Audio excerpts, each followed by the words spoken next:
Gravando esse primeiro vídeo aqui, então, para a gente fazer a correção da prova, né, conforme a gente havia combinado. Deixa eu compartilhar a tela aqui.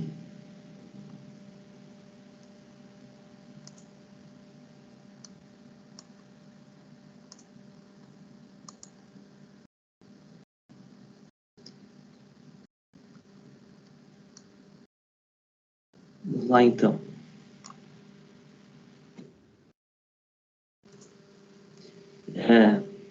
A pergunta número 1, bem simples, né? Defina inteligência e inteligência artificial. Tá? Então, foi apresentado vários conceitos discutidos em sala de aula, né? Mas o que mais chama a atenção nos conceitos são alguns itens, né? Como a capacidade mental de raciocinar, planejar e resolver problemas. Não adianta nada a gente ter conhecimento ou planejar, raciocinar, se não conseguir resolver problemas, né? Então, esse é um fator fundamental para a gente identificar se tem inteligência ou não, né? Abstrair, compreender ideias, linguagens e aprender, né? Raciocinar bem, compreender bem, né? Julgar bem. E aí, mais embaixo, adaptação ao meio físico e social, né? Ou seja, quando se adapta ao meio físico, né? Consegue viver, resolver os problemas indiferente do meio físico e social que tu vive.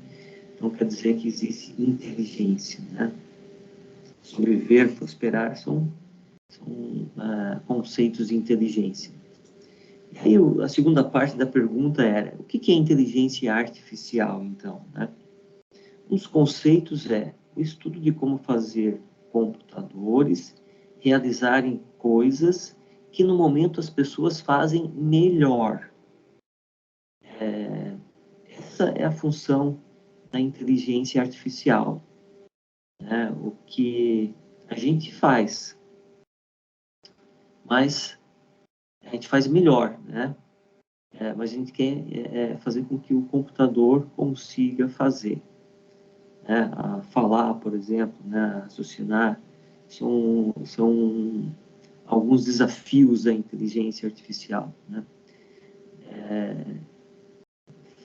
Fazer com que ele fique cada vez mais próximo da forma como nós resolvemos os problemas, né? Então, construir mecanismos ou dispositivos que simulem a capacidade do ser humano de pensar, resolver problemas, ou seja, de ser inteligente.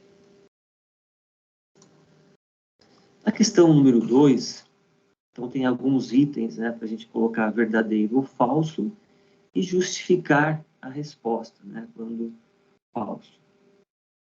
Então, o primeiro item fala: inteligência artificial é o estudo de como fazer os computadores realizarem coisas que no momento as pessoas têm capacidade, as pessoas não têm capacidade de fazer. Não, isso não é o objetivo da inteligência artificial, né? Os computadores até podem ser capazes, né, de fazer coisas que hoje não temos a capacidade de realizar cálculos, né, realizar uma infinidade de cálculos matemáticos, tal, de forma rápida, né?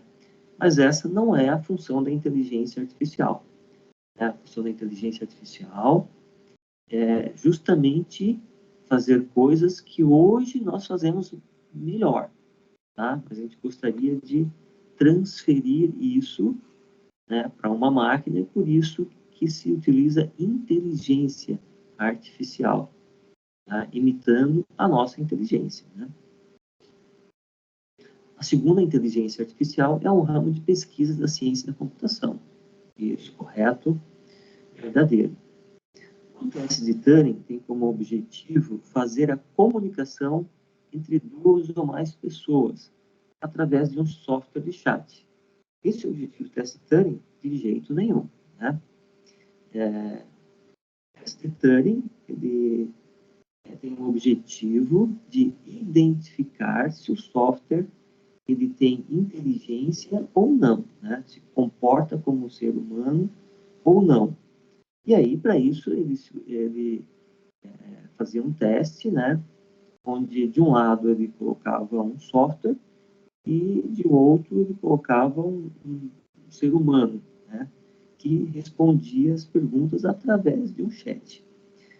Então, caso a pessoa não conseguisse identificar quem do outro lado estava, né, se era um ser humano ou um software que respondia, então, nesse caso, ele estaria aprovado, né, estaria se comportando igual a um ser humano. Então, nesse caso, é falso. E o outro item, a filosofia foi uma das primeiras áreas de conhecimento para motivar a IA. Essa foi verdadeira, né? As primeiras áreas a motivar a IA foi justamente a filosofia. Um outro item, a IA, durante a sua história, deixou de avançar e evoluir em alguns momentos por questões de limitações tecnológicas,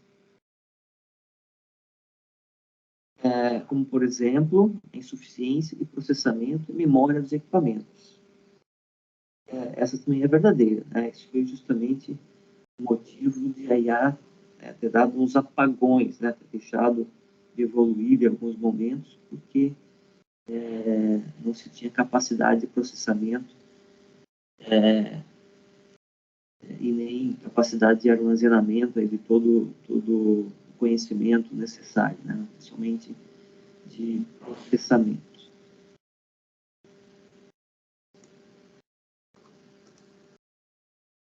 A terceira questão pediu o seguinte: em que consiste o teste de Turing? Qual o seu envolvimento nas críticas filosóficas? Bom, até nós já explicamos na questão anterior, né? O que consistia o teste de Turing? Tá? Que uma figura mostra ali, né? Eu tinha de um lado uma pessoa que comunicava, do outro lado eu tinha uma outra pessoa e um computador. Então, se eu conseguisse, se a pessoa que estava do outro lado, ela não conseguisse identificar quem era, né, o ser humano ou quem era o software que estava respondendo, né, então ela teria passado nesse teste, né? E a segunda parte da pergunta é: qual é o envolvimento das críticas filosóficas? Bom, sim, esse teste também houve críticas filosóficas, né? E a crítica filosófica é que, mesmo que um software consiga se passar por um ser humano, né? Ou seja, passando pelo teste do Turing, mesmo assim, ele não era considerado uma inteligência humana. Por quê? Porque ele estava fazendo isso replicando conhecimentos, tá? Replicando instruções, e não tendo a consciência do que ele estaria respondendo. Tá? Então, essa foi a grande crítica filosófica, né? na época.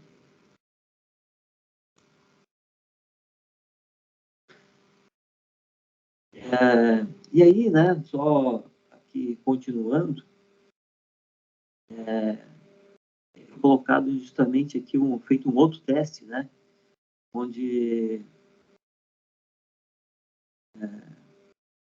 utilizava um ser humano e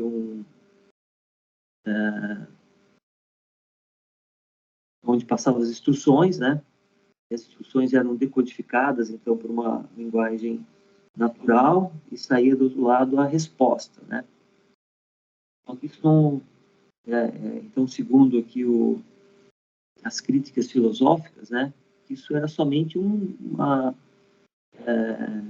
dicionário onde se traduzia o que era perguntado, né? Sem ele entender exatamente o que ele estava respondendo.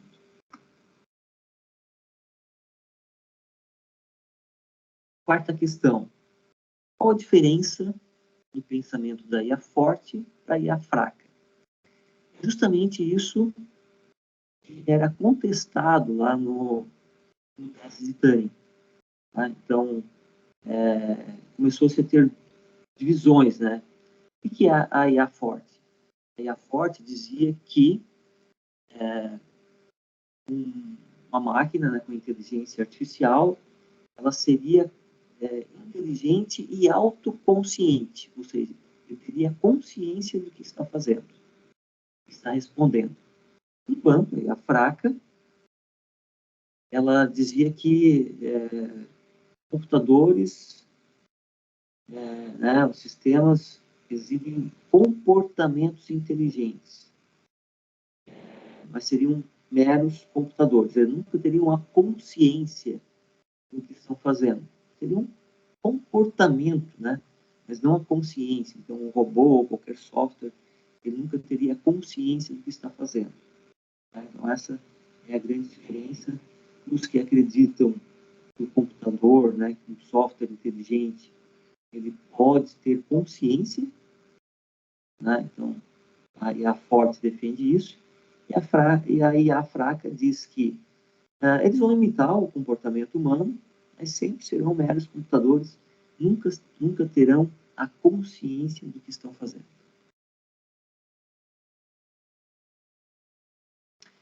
E na quinta questão, falava aqui do jogo, né, da jarra de 2 e 3 litros, né,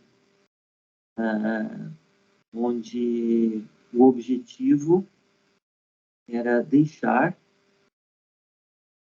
2 litros na jarra B, ou seja, na jarra de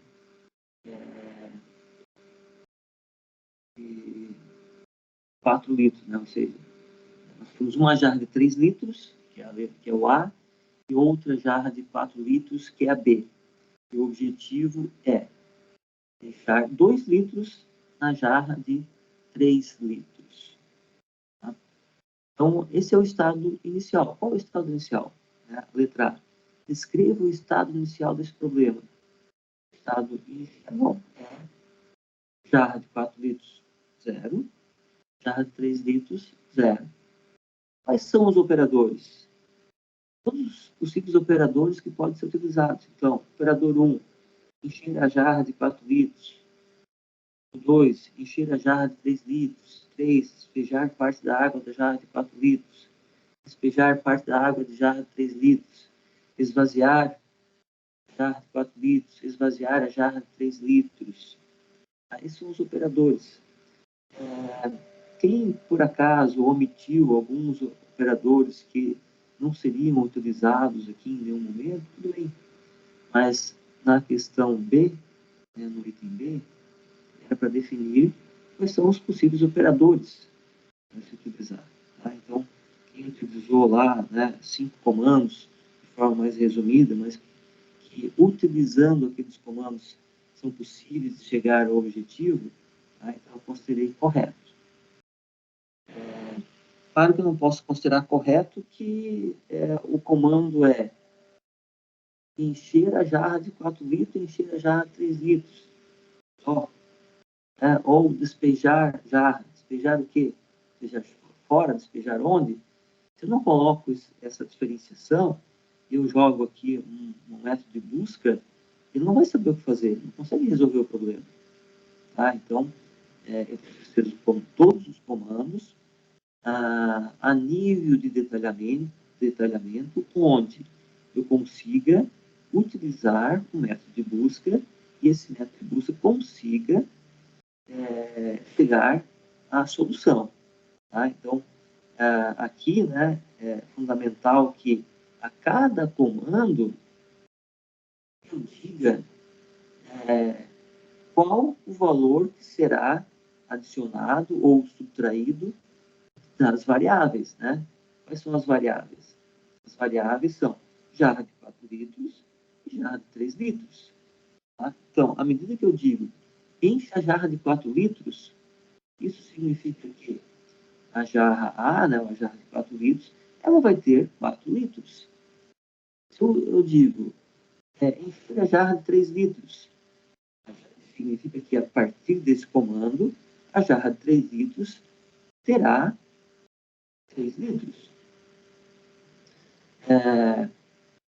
Quando eu digo despejar a água de 3 litros na jarra de 4 litros, até a jarra de 4 litros encher, significa que eu preciso verificar quantos litros tem na jarra de 4 litros e subtrair do quanto falta encher, né? Se ela está vazia, obviamente que eu consigo despejar todos os 3 litros na jarra de 4 litros, né? Se ela está cheia, é zero.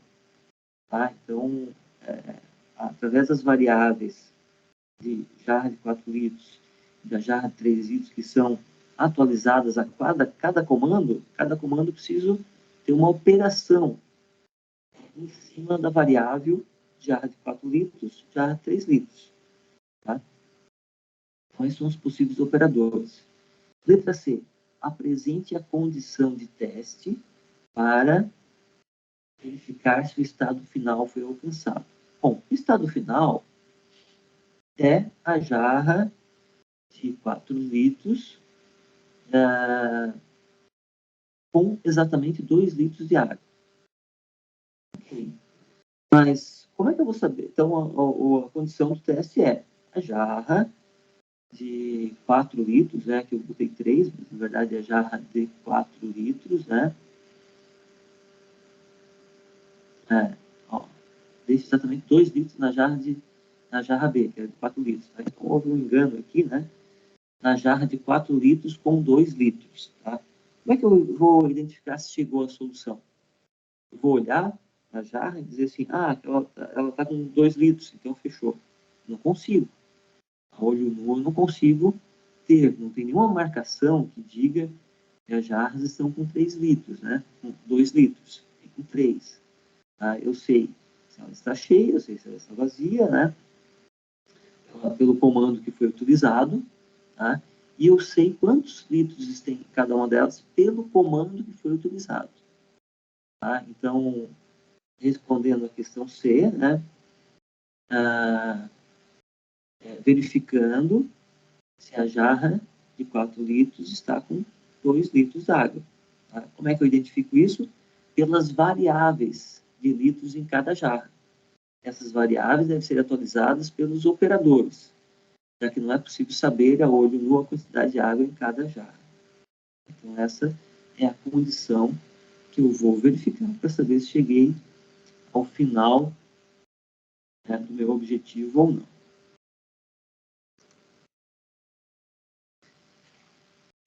Sexta questão. Visualize a árvore abaixo e responda os itens a seguir. Letra A. Utilizando o método de busca em profundidade, qual o caminho necessário para chegar ao estado final 12, considerando o estado inicial 1? Apresenta a sequência de novos estados. Então, ele vai seguir, né, do 1 para o 2, é o 5, profundidade, né?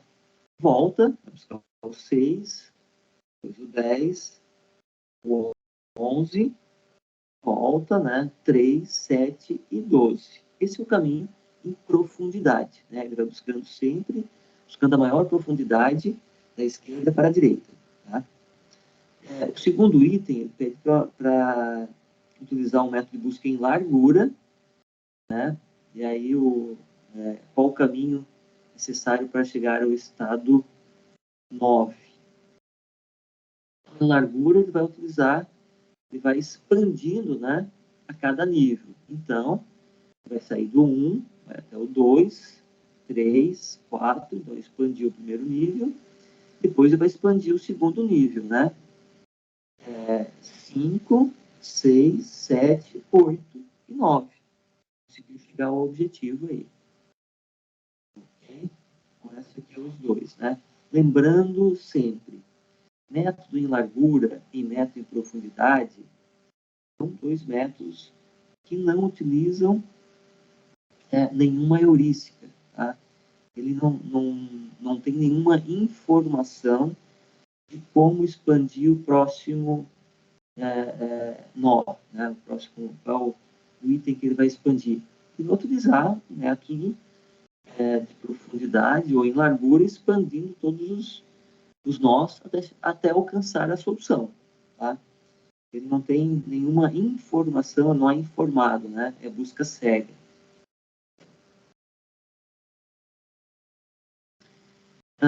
Agora, utilizando o problema do jogo dos 8, né, enquanto o caminho usado no método A estrela. Né? Então, tem o estado inicial, estado final, e está pedindo para utilizar o método A estrela. No método A estrela, está representado aqui, eu utilizo duas heurísticas. Né? Primeiro, qual o caminho já percorrido? Segundo, qual a distância para chegar à solução? Então, no estado inicial, eu tenho lá duas pedras fora do lugar. E no primeiro item, né, o caminho percorrido é 0. Tá? Então, a minha distância ali é 2, né? O F é 2, 0 mais 2. Depois eu vou expandir todas as possíveis alternativas. Tá? Então, eu expandi a primeira alternativa, o Fn ficou 3.1, por quê? Porque no primeiro nível eu somei 0.1, tá? E nesse caso aqui, porque existem 3 pedras fora do lugar. O segundo item deu 1.1. Né? O segundo nível 0.1, mais 1, porque ficou uma pedra fora do lugar. As demais situações ficaram 3.1, por quê? Né? 0.1 no segundo nível, e o 3 pedras fora do lugar. Tá? Nesse caso, obviamente, vou escolher, né, que tenha a menor distância para chegar ao final, que é o segundo nó, expandindo aqui, 0,2, né? 2 aqui é o nível, né? E 0 são zero pedras fora do lugar, tá? Então, aqui eu encontrei a solução, tá? Houve, então, duas expansões só, e eu cheguei à solução utilizando a estrela, né, que nesse caso utiliza duas heurísticas. O que é heurística em um método de busca? Apresente um exemplo. Tá? Então, são conhecimentos, princípios, regras práticas, né, para ajudar a reduzir a busca. Reduzir a busca, não reduzir o caminho encontrado. Claro que vai tentar reduzir também, né? Mas o primeiro objetivo é minimizar a busca, né, que ele consiga achar uma solução de forma mais rápida. Um exemplo de duas heurísticas, né, distância em linha reta até o objetivo, né, ou ainda distância percorrida. São duas heurísticas que a gente utilizado justamente no A estrela. A nona questão qual a diferença entre os métodos de busca subida da encosta, simples e pela trilha mais íngreme, e o A estrela? Bom, subida da encosta simples, ele vai examinando os sucessores do estado atual e segue para o primeiro estado que for maior que o atual. Né? Ou seja, o primeiro nó que ele abrir e verificar que ele está um pouco mais próximo da solução em relação ao nó anterior, ele já expande. Ele vai expandindo dessa forma, ele não retrocede. A subida da encosta pela trilha mais íngreme, ele examina todos os sucessores do estado atual e escolhe, entre esses sucessores, qual é o que está mais próximo da solução. Tá? Então, diferente do primeiro, né, que abre já a primeira situação que está mais próxima da solução, aqui ele expande todos e verifica o que está mais próximo. E aí ele vai expandindo esse. Também, novamente, não retrocede. Né? Com a estrela, já tem uma característica diferente. Né? Todos os estados abertos, até o momento, né, até determinado instante, são candidatos à expansão. Ou seja, todos os que não foram expandidos podem, a qualquer momento, ser expandidos. Tá? Então, combina, de certa forma, as vantagens, né?